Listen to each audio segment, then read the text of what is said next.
Hello everyone, welcome back to my channel moments with Mona. আপনারা সবাই কেমন আছেন? আশা করি আপনারা সবাই ভালো আছেন। তো চলে এসেছি আবার একটা নতুন ব্লগ নিয়ে। তো ব্লগটা শেষ অবধি দেখবেন, আশা করি আপনাদের ভালো লাগবে। তো আমি আর সুলেখা চলে যাচ্ছিলাম নর্থ কলকাতার দিকে। আর নর্থ কলকাতা যেতে আমার সবসময় ভালো লাগে, যখনই যাই একটা নস্টালজিক ফিল হয়।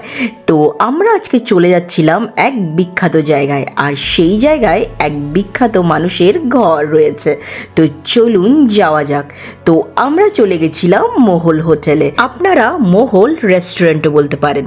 তো চলুন ভেতরে ঢোকা যাক। অ্যাজ আমি আপনাদেরকে বলেছিলাম যে আমরা এক বিখ্যাত জায়গায় আজ গেছিলাম। তো সেই বিখ্যাত জায়গায় কিন্তু আমরা পৌঁছে গেছি। আর এই জায়গাটা কেন বিখ্যাত এখনই বলছি। তো চলুন বলা যাক। তো ইনাকে তো আপনারা হয়তো সবাই চেনেন। আরেকবার বলে দিচ্ছি, শরবিন্দু বন্দ্যোপাধ্যায়। আর শরবিন্দু বন্দ্যোপাধ্যায় এই হোটেলের মধ্যে উনার ছবিটা কেন আছে সেইটা একটু পরে আপনাদেরকে বলছি। তার আগে চলুন এই হোটেলের বিষয়ে কিছু বলা যাক। তো এইটা হয়েছে একটা পাইস হোটেল। তোমরা সবাই জানো কলকাতায় বিভিন্ন পাইস হোটেল রয়েছে। তো আমরা প্রথমবার এমন একটা পাইস হোটেলে এলাম। পাইস নামটি এসছে পয়সা থেকে, যা ব্রিটিশদের সময় ভারতে ব্যবহৃত একটি ছোট মুদ্রার থেকে নামটি এসেছে। এই পয়সা হোটেলগুলোতে মানে পাইস হোটেলগুলোতে সস্তা সাধারণ খাওয়ার পরিবেশন করা হতো এবং স্টুডেন্টস, অফিস কর্মী ও যারা ট্রাভেল করতেন তাদের মধ্যে এই পাইস হোটেলগুলো জনপ্রিয় ছিল। তো এই হোটেলটাও একটা ফেমাস পাইস হোটেল ছিল, যেটা হলো মহল হোটেল। এখানে প্রত্যেক দিনই মেনুর পরিবর্তন হয়। তো চলুন এবার আপনাদের সাথে বলা যাক যে আমরা কি কি অর্ডার করেছিলাম। তো ছিল ভাতের সাথে পেঁয়াজ, লেবু, লঙ্কা। আমরা মাছের ডিমের বড়া নিয়েছিলাম, ডাল নিয়েছিলাম, শুক্তো নিয়েছিলাম, আর আমরা ভেটকি মাছের পাতুরিও নিয়েছিলাম। খুবই ভালো ছিল খাওয়াগুলো।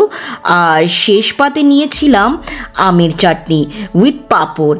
আর আমার চাটনিটা ভীষণ ভালো লেগেছে, আর আমার ভেটকি মাছের পাতুরিটাও কিন্তু ভীষণ ভালো লেগেছে।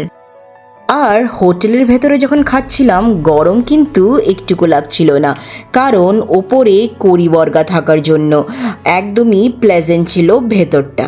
আর এখানে প্রত্যেকটা জিনিসেরই আলাদা আলাদা প্রাইজিং, যাই আপনারা নেবেন সেটার জন্য আলাদা প্রাইজিং। তো যাই হোক, আমরা খুব সুন্দরভাবে খাওয়া দাওয়া করে তো এখন চলুন আপনাদেরকে ভেতরের দিকে নিয়ে ভেতরের হিস্ট্রিটা বলা যাক। আর আমি যেটা বলেছিলাম এই জায়গাটা কেন পপুলার, তো চলুন এইবার বলা যাক। যারা যারা ব্যোমকেশ বক্সী সিরিজটা পড়েছেন ইয়া দেখেছেন, ওনারা এই বাড়িটি চিনতে ভুল করবেন না। আর শরদিন্দু বন্দ্যোপাধ্যায়, যিনি ব্যোমকেশ বক্সী গল্পটির লেখক, এই বাড়িটিতেই কিন্তু একটা ঘরে উনি এই থাকতেন যখন উনি প্রেসিডেন্সি কলেজে পড়তেন।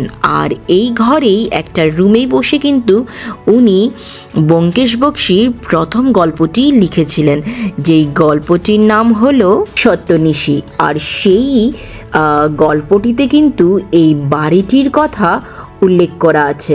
তো আপনারা যারা যারা এই সত্যনিশি গল্পটা পড়েছিলেন তারা কিন্তু এই বাড়ির সম্বন্ধে অনেকটাই কিছু জানেন। প্লাস সুশান্ত সিং রাজপুত যে একটি মুভি করেছিল ব্যোমকেশ বক্সী, সেই মুভিটিতেও কিন্তু এই বাড়িটির ভেতরেই কিন্তু শুটিং করা হয়েছিল।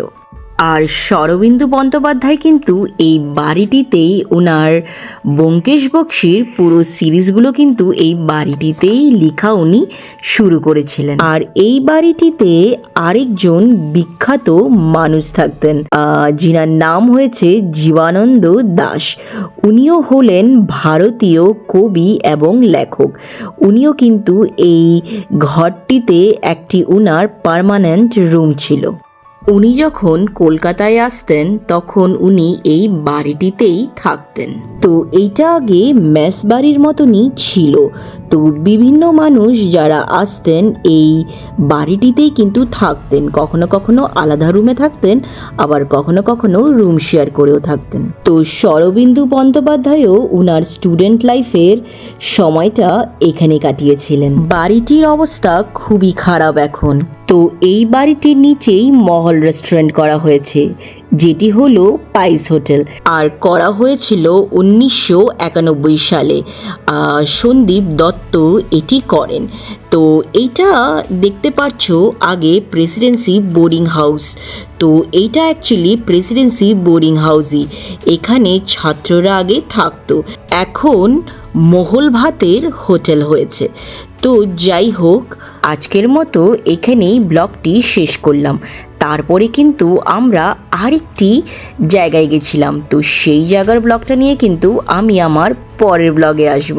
তো আপাতত এই ব্লগটা এখানে শেষ করছি, তো পরের ব্লগের জন্য কিন্তু অপেক্ষা করবেন।